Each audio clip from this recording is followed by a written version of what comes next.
Beloved friends, most of you may not know the story which I am going to tell you, the facts before Osho left his body. Almost 3 months before, it was declared in Buddha Hall by his secretary that Osho is saying that somebody is repeating, chanting a mantra in a very low volume voice, and that mantra is hurting his navel center, his hara center, and if that person continues to do it, he will leave his body. He cannot survive. That sound is hitting on his hara center. So please find out who is doing it and request that person to leave the place. I was also there. I became very serious and tense, and the same was the situation of almost everyone there. And we tried to listen carefully who is chanting and could not figure out anything. I used to change my place every day to sit in different corners so I can find out who is making the sound. But I could not hear that sound. I was feeling very much tension and frustration that I am unable to do anything. And the same was the situation with almost everyone. And again, after 3 days or 4 days, again it was declared that that person is continuing to chant that mantra, and it is hurting Osho's life energy. Things became more and more serious. Sometimes it happened that video recording was taken of the whole audience. So later on it can be viewed in slow motion to figure out who is the person chanting. Maybe some kind of movements of lips will be found. But nothing was successful. This continued for 3 months, and then finally Osho left his body on 19th January 1990. At that moment, I had no idea what it was. Almost 8 years later, in 1998, after doing dynamic meditation, I started listening the sound of silence, the divine melody, and at the same time, Ma Amrit Priya also. And surprisingly, it was again the same date, 19th January in 98. Slowly we recognized what we are hearing. This is the sound of one hand clapping Osho has been talking about since so many years. He was indicating this is the voice of God, or whatever name you give, Anahat Nad. And now we understood, we decoded that serious event which Osho created as a device.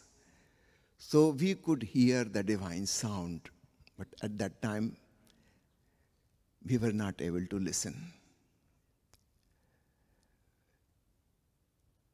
So after 8 years, we understood that it was Osho's device. The whole life he was teaching, listen, listen, listen.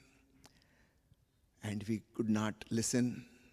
And finally, just before leaving his body, he made a device. At least now listen.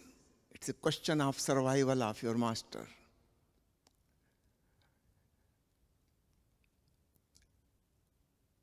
And then he created his own samadhi few months ago. He didn't say this is samadhi, he said this is my bedroom, but nobody has a bedroom like this, all transparent walls, such a huge room, 300 people can sit there. Of course, it's not a bedroom. He just lived in that room for few weeks, and then he left to his old room back. He charged that place in those few weeks. And this room was made perfectly soundproof, so no outer sound can come in.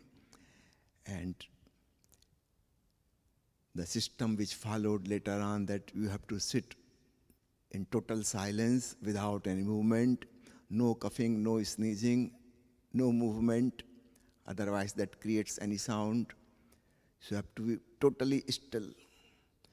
So this was a device, even after leaving the body, people can enter in samadhi, the deep meditation state, by listening the sound of Om. That's why this soundproof samadhi. The air conditioner machines are kept far away, so their sound does not disturb.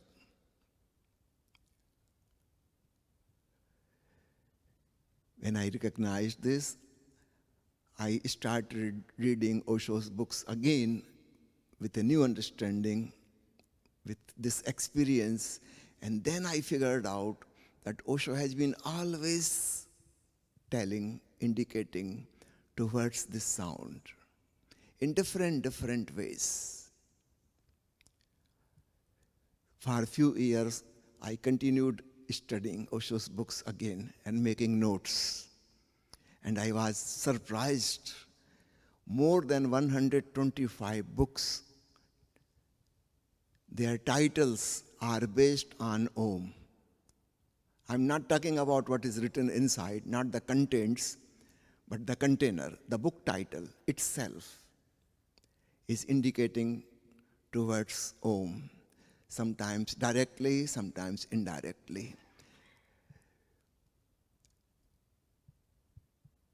When something is said in a poetic way, in a symbolic way, there is every chance we will miss. When I read Osho's book on Guru Nanak, Ek Onkar Satnam, the title itself means Om, that is the only one name of the God. Even the word God is not there. Ek means one, Om, the soundless sound, and Sat Nam means true name. Even the word God is not there.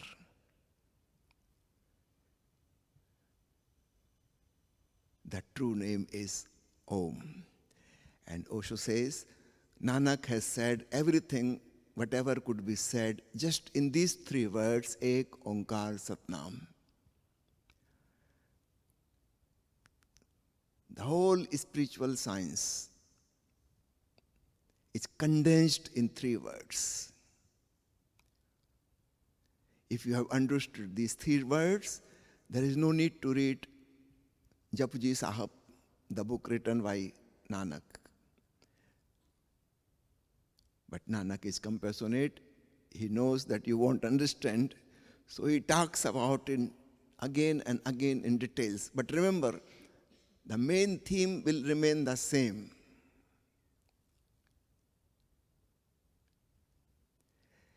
Similarly, when Osho talked in Hindi on Rishi Shandilya, the title of the book is Athato Bhakti Jigyasa, on devotion. Again, Sandil starts his scripture with Om Athato Bhakti Jigyasa. And Osho explains in the very beginning of the first chapter about Om, that means God. And to fall in love with God is devotion. That means to listen the sound of Om meditatively. This is real devotion. And again, Osho said the same thing as he said about Guru Nanak, that Chandil has said everything about devotion in the very first line. Osho gave it long discourse series, 40 discourses. But he reminds again and again, remember the main point. Listening the sound of Om with love, that is real devotion, bhakti. So when I saw the same thing in Ekonkar Satnam and Athato Bhakti Jigyasa, that whatever is valuable is given in the formula, the very first sutra, I started wondering, what did Osho say in the very beginning when he started giving his speech or started writing? So I looked in the old books. So one of the book is titled as Mitti Ke Diye. It is translated in English as The Earthen Lamps. It's a collection of small stories written by Osho himself. The manuscripts in his own handwriting are still available. I was working for sannyas.wiki website, and I was translating and matching if there is any mistake with the handwritten manuscripts.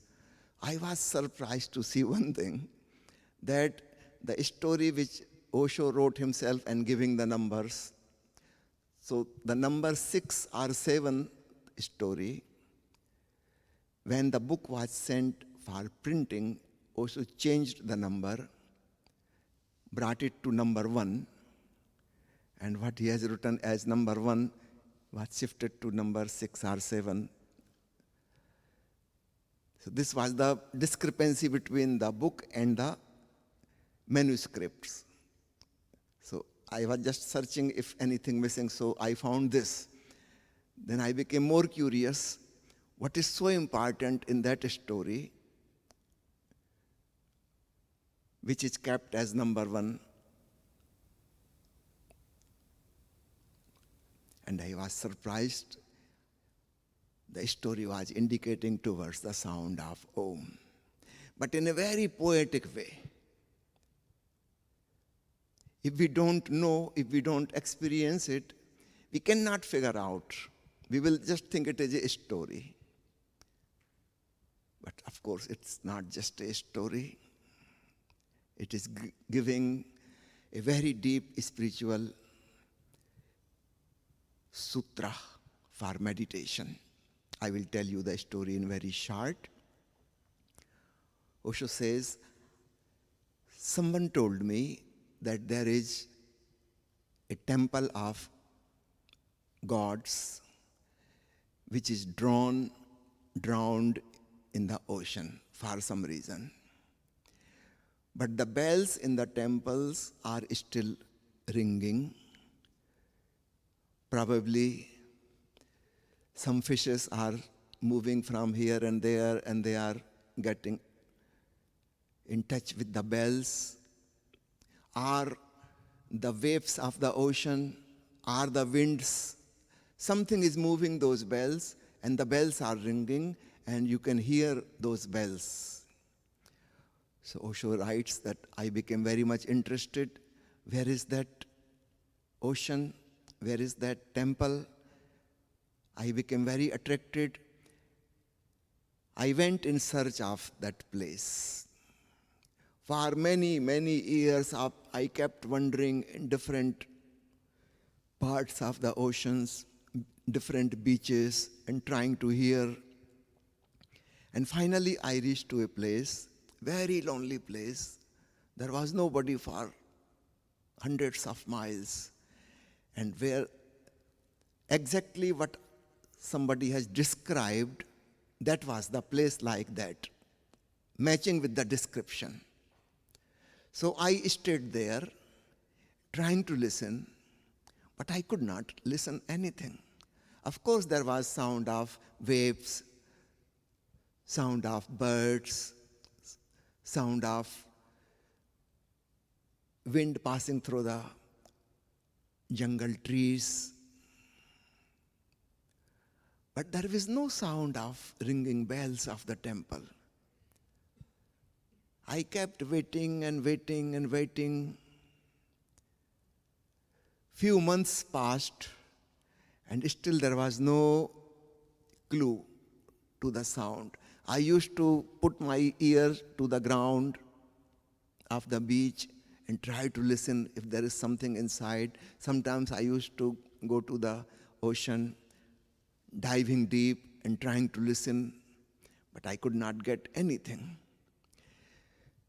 But I had come so far away from my residence that I had no idea now how to go back home.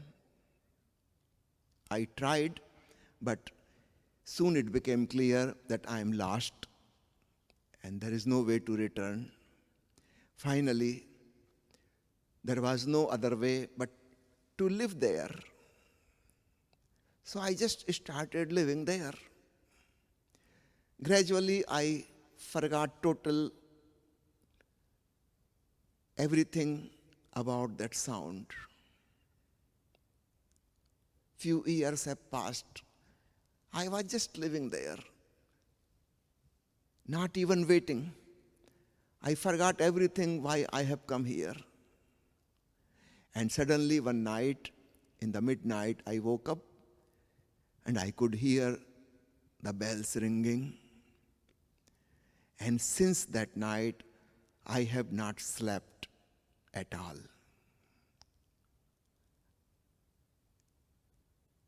I became awake, and that awakening is continuing all the time now. And I can hear that sound of ringing bells all the time, 24 hours.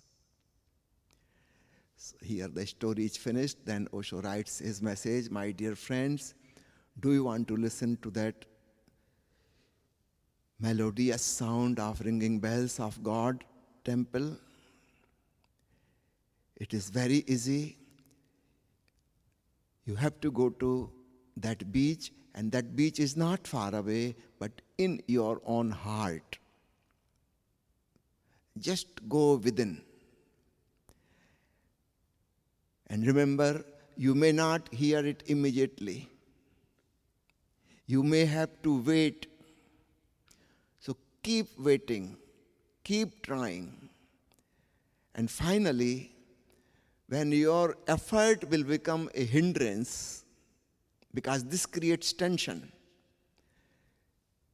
sooner or later a day will come, you will drop even this tension. You will forget about listening, and that's the moment you will start listening. The miracle will happen.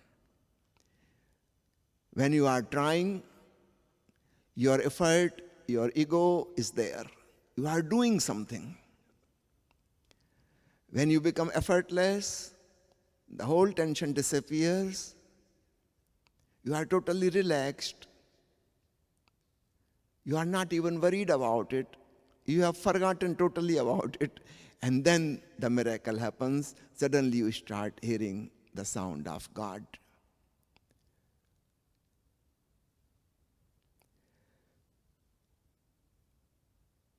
So I found that, yes, this is the reason Osho has changed the story number.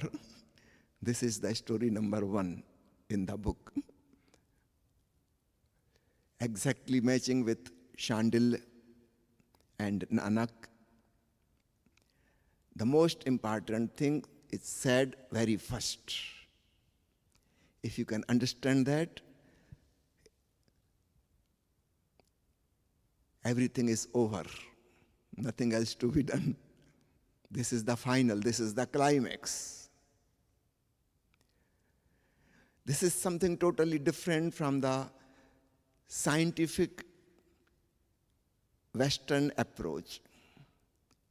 If we read an article on science, first they will describe what the problem is, and then the technique, the hypothesis, and then the experiments. In the very end, the solution, the answer will come. In spiritual scriptures, it is just the opposite. The final thing is given the very first thing. If you can grasp it, the journey is over. There is no need to read the whole scripture.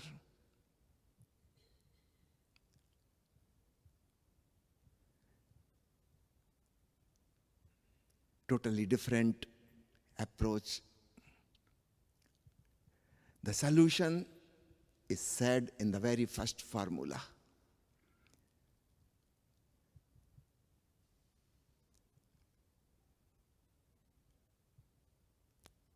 I would like to mention, when I used to work in Pune Ashram, in publication department, few of the OSHO books which were in English discourses, but the title was in Hindi or Sanskrit or Tibetan language.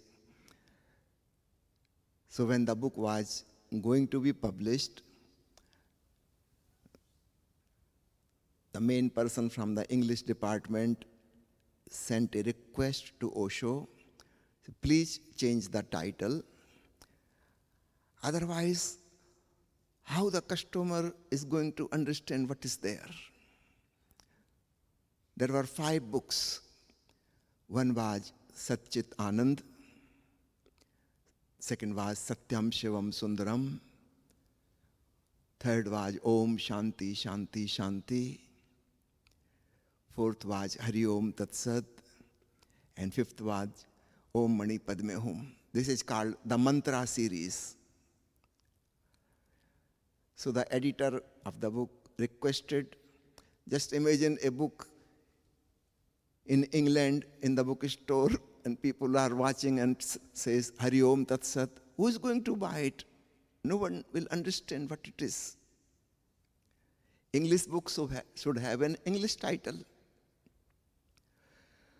Osho refused. He said, no, the title will remain exactly the same as I have given. It will not be changed. It will not be translated. Because it is so important. There is no way to express it in any other way. These are very compact formula. As we have heard, Einstein's formula E is equal to mc square. Now just 3 letters, E, M, and C. But if we go in details, the whole science of relativity, we have to read huge books to understand it. But the whole thing can be said in a small formula. Osho said this mantra series, these are just like spiritual formulas. As we cannot replace E is equal to mc square with anything else. This is the most compact. Similarly, we cannot change Hari Om Tat Sat or Satchit Anand. And surprisingly, all these 5 titles indicate towards the sound of Om. That is called Sat, means truth. As Nanak said, Ek Onkar Sat Nam, the true name. This is the truth. The whole existence is made of Om. This is the basic building block. So today we will be singing and dancing the kirtan. Om Hu Anand Hu, Brahm Satchidanand Hu. Now the lights are put off. Please stand up and dance with the music. Om Hu Anand Hu Brahm Satchidanand Hu, which means I am Om, the divine sound, the ultimate truth. I am Brahma, the expanding consciousness, and I am blissfulness.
Satchidanand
सच्चिदानंद हूँ।